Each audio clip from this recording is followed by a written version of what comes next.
You've got the announce crew saying, "Oh, because a LeBron teammate has never been made a scapegoat in the past." Does blame sometimes get? But how much blame also gets put on LeBron? Really? Right? I mean, let's face it. Right now, there is a divide out there, and some of you watching are probably falling on one side of the line or the other. There's a bunch of people out there that no matter what LeBron does, they will praise him. They will shout his name from the mountaintops about how great he is, and he's the GOAT, and nothing around him is his fault. That exists. And look, if that's the way you want to be a fan, more power to you. You want to be a LeBron fan? Great. That's about the name wrong. There's also people who, the exact opposite. Anything LeBron does, no matter what, LeBron can take a three, can bury a game-winning three, and they'll say he should have passed it. He'll make the right pass with the game on the line, and they'll say, "Oh, he's got no guts. He's got no killer instinct. He's not Kobe." Right? That's the discourse around LeBron James. So to suggest, "Oh, LeBron, his teammates just become the scapegoat," have you paid attention to the dialogue around LeBron James? Have you paid attention to the conversation and the way that it really goes? Because yes, LeBron does have people that will scapegoat everybody else because they don't want to put criticism on LeBron. But there's a lot of people, who do the exact opposite and do everything they can to place blame on LeBron. The truth probably lies somewhere in the middle, as it tends to. LeBron deserves some blame for the situation, but to suggest that, this is just another example of somebody taking all the heat off of LeBron James, no. Look at this shit. And that's telling me I haven't been paying attention to the conversation around LeBron and the way it's gone. There are a lot of people out there that love taking shots at LeBron James, whether or not something is his fault, whether it's just or not. He's a very polarizing player. Now, that wasn't the only thing that LeBron spoke out about. He also revealed this. This is Legion Hoops aggregated this from the Ramona Shelburne report, but that the report from Ramona was that LeBron joined the Lakers in part because he saw that they took care of Kobe at the end of his career. Now, they didn't add championship pieces around Kobe, but contractually they took care of Kobe. So that was part of the piece there. LeBron says, "Cap, that's not true. I came to the Lakers because I wanted to help Jeannie win championships, to bring that spark back to the Lakers and see my family blossom in Southern California. Why would I make a decision on how someone else is treated? Mom always said, stay out of grown folks' business." So, I mean, look, I had figured that was probably a truth as well. That had gone along with everything that we had believed about the Lakers and how they've taken care of stars and how that's probably something that matters to other stars in the future. LeBron said, well, in my case, it didn't matter to me. I wasn't concerned about how the Lakers took care of Kobe. I was concerned about my own opportunity to win championships with 4 Genie Bucks and to bring a spark back to the Lakers, to this great franchise. 20, 23, 23, 19, 18, 20, 16, 20. I mean, look, there it is. Averaged 20 her first year. I talk about a lot that, how the Lakers treat superstars sets a precedent, and it doesn't matter for stars. Listen, Thomas is trash. He's not trash, but he's just not. So, how the Lakers treated Kobe apparently had no bearing on whether or not he joined the Los Angeles Lakers. All right, everybody. Give me your thoughts in the comments down below. The Celtics announced Enrique Kumbalavi, that shorty right there, crazy tough. How do you feel about that? What do you think about LeBron's response to it? Let me know in the comments section. Don't forget to subscribe right here to the channel. Till next time, stay safe and see you. I mean, we got McBride. So, I mean, and Lena Smith is straight, too.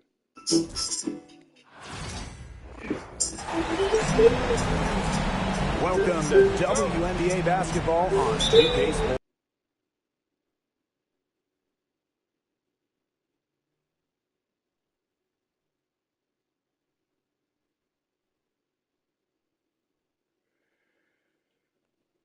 First, from a team standpoint, what were the things?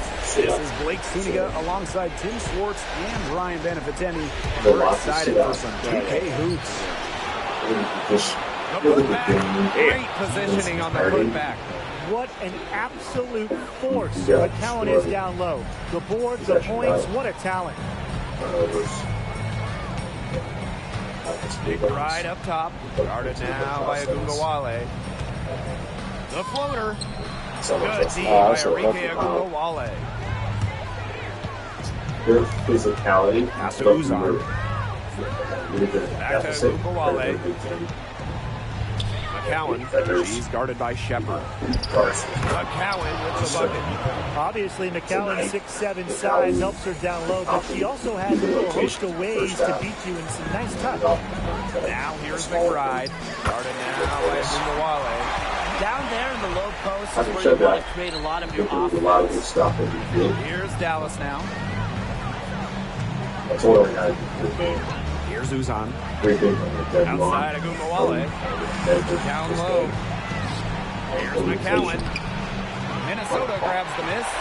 Great defense right there to prevent one of the best finishers in the league from converting in close. And stolen by Satu Sabali. Here's Uzan. Defensively, we could do some things better. Up top Ogunbowale. Fires from 18 and off the glass. That was good. We talk about players drafted and entering the league in the late 2010s. Arike Ogunbowale is one of the few who still uses the mid-range. Here's Ibuka. Pass to Collier. No good. Good work defensively by Natasha Howard. Got off to a slow start there. Here's Sabali. And it's in. Because of Sabali's impressive physical skills, I'm never surprised when she pulls off these contact finishes. Right outside. Sabali with the steal. Pass to Ogunbowale. The 17-footer. It's hauled in by Smith. Didn't see that miss coming. She's usually so good from that range. He's wise. Takes size. Smith outside. Rejected by Kiera McCowan. And she gets it back. Smith. Shepard in the post. And at last they get one to fall. When you pair Shepard's length with her effort level, you end up with offensive rebounds like that. You sort of look at your first team. quarter of action and just under 3.5 minutes Games played. like this, pass to Sabali. You see like a guy like him. 6 to shoot. Ogunbowale. Just McBride very covering. level And it's Arike Ogunbowale with the triple. A skilled shooter from outside the arc, Ogunbowale is someone that loves getting space to take these shots. Here's McBride. Rebound Dallas. She had all the space she needed, but just could not find the bottom of the bucket. To the inside. Banked in off the glass. Yeah, they got hot here early, dropping them in left and right. Yeah, we'll see how long they can keep it going. Here's Ipupa. She's been patient so far. Nothing yet on the scoreboard. Those guys that have been. I already know the trick for this game. It's drive wide. That's how niggas getting off. Ogunbowale, no good. Higher and great developer can be really hard with differentials. Freelancer profiles and Upwork are so helpful when I'm trying to vet talent. All the information I need is right there. From developers' past work to their ratings to their reviews, it's really easy to see who's a top quality 1 candidate. second separating the shot clock and the game clock. Outside Sabali. Ogunbowale.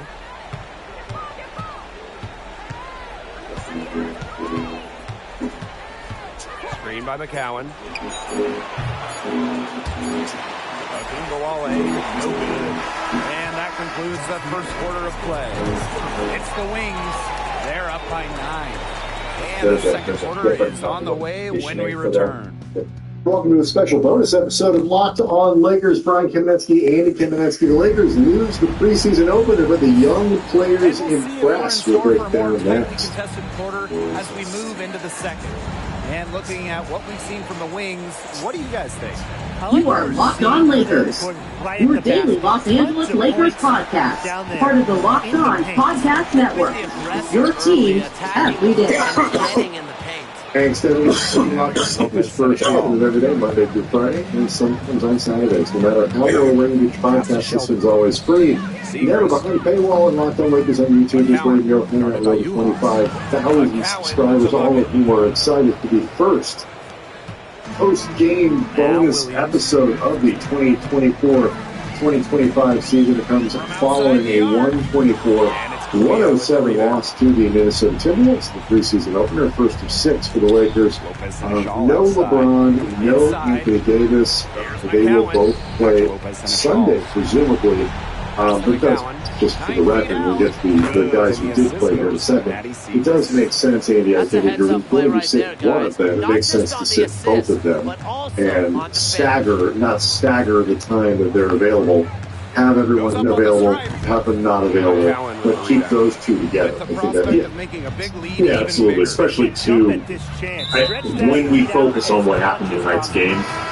I know for me personally, how they look as a team, what looked different in terms of what they were running with. Because between LeBron not being available to presumably be involved on some level with the offense, and the way JJ and Anthony Davis have talked about him being more of a hub, all that stuff. Like, respectfully to Jackson Hayes, they're not going to be using him in the same way. Trying to read too into just what is different now systematically, like that's a waste of time. Well, I'll do you one better too. It's like not only that, Andy, but like they've been practicing for like 4 days. Sure, 3 days. It's like, so I just. And here's McCowan. Even when these guys presumably play on Sunday, I'm still not going to get entirely caught up. And you'll see some differences. Obviously, they're moving a lot.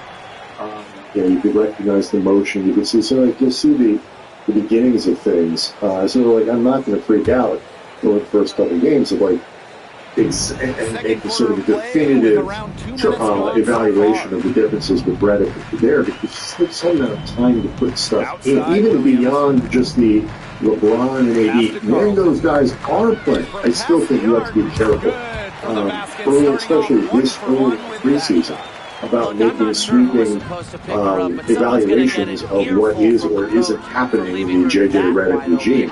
So, to your point, you certainly can't do it when these guys don't play. That said, the Lakers were certainly playing with energy. There was a lot of movement. There was a lot of that stuff. It got a little confused periodically on defense. The Lakers short on size tonight.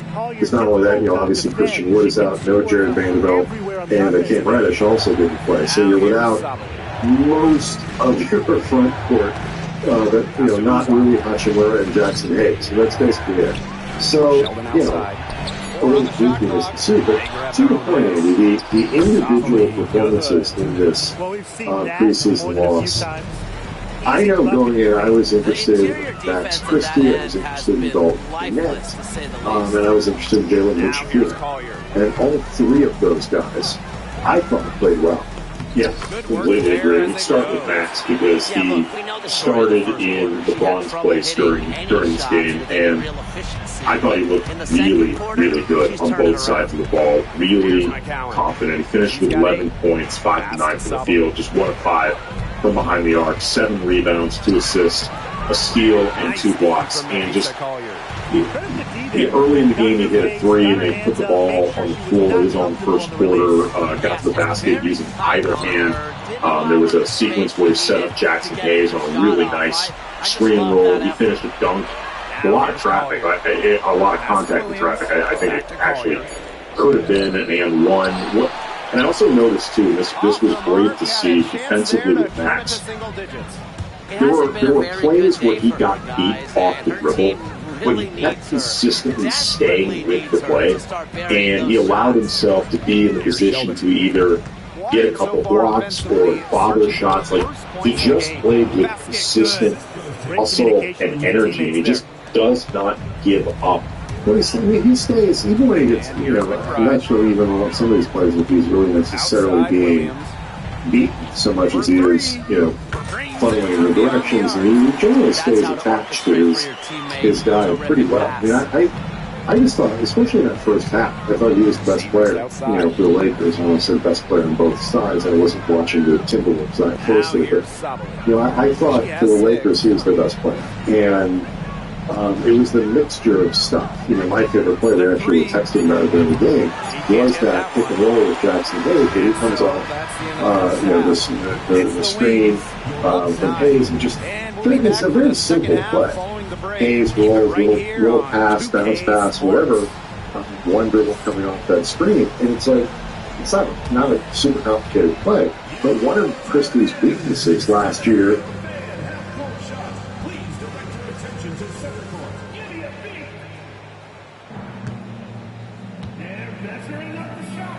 Hello?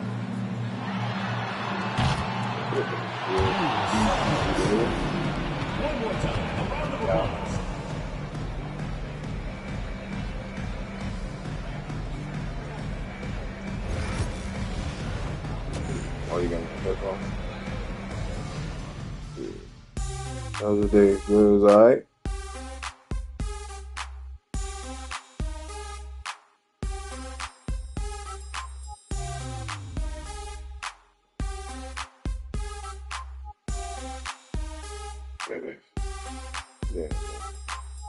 Yeah, that job is crazy. Back and forth, it's just wild.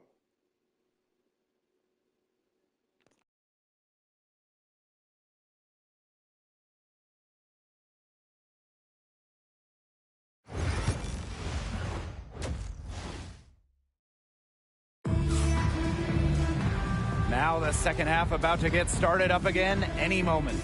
McCowan with a strong contribution so far in this one. How about her scoring in the first half? She's looked like a very different player today, an elite player.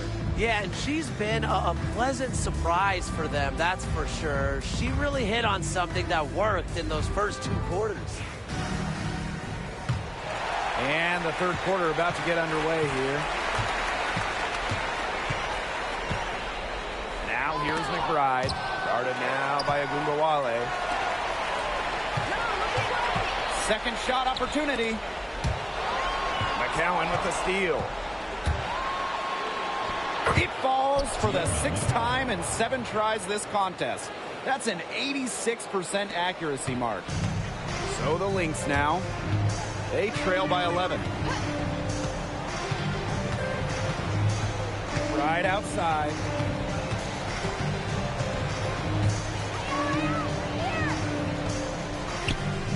That one goes in. The catalyst of the team, McBride is dependent on for buckets, and I'll tell you, she usually delivers. Now here's Sabali.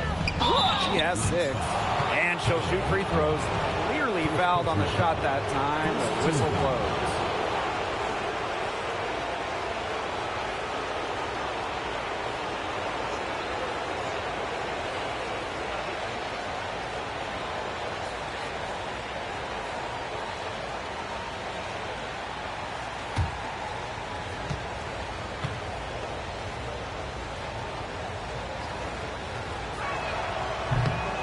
And the first one at the line is good.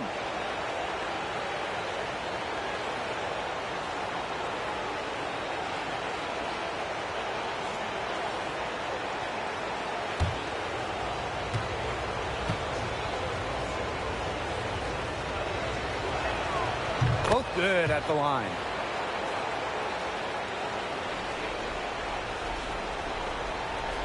And about a minute of action so far in the third quarter. Stolen by Satu Sabali. Pass to Agumbawale. That's in there. And the confidence there. The 1 3 that he did hit was wonderful. Now a timeout called by Minnesota. And he just does a lot of stuff well and calmly, and you know, there's just a solidity. I heard JJ Redick after the game refer to him as an old soul.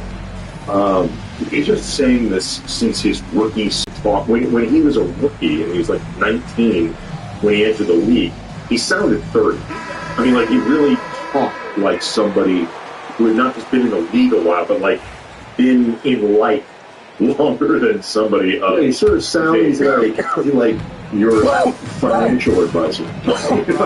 Seeing his Randall, we used to talk about that all the time with him. Like, he was a very, very soul, mature sounding guy when he was a rookie. You get a lot of that in person.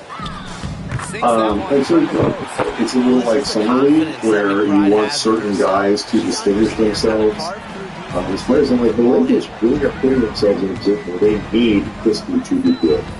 And if Friday night's preseason is any indication, he is going to be up to test. Again, not just because of just the complete game and the totality of it, solid.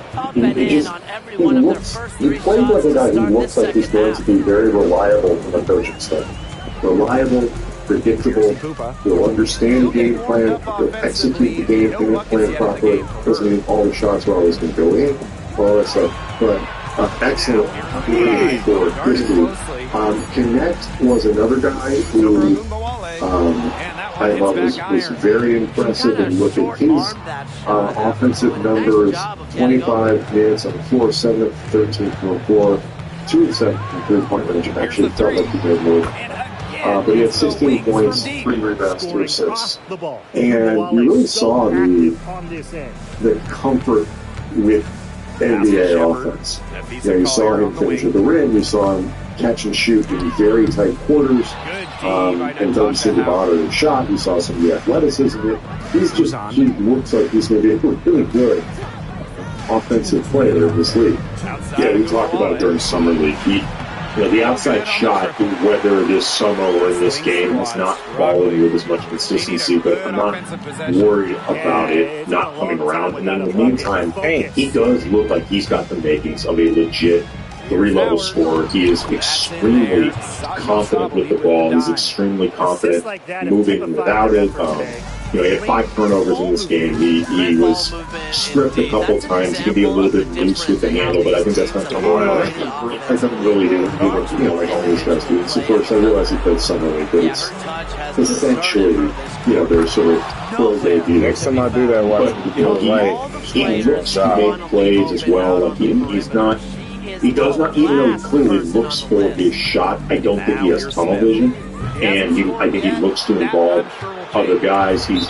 This game was not a big game for him on the boards, but we saw him in the Summer League. I think he has real potential to help them out in rebounding. And when J.J. Redick mentioned that 9-man rotation that he's playing, when you think about the team at full strength, assuming they get there, Dalton Connect seems like somebody who could be on the outside looking in. Redick then clarified, it's not set in stone. There could be some flexibility.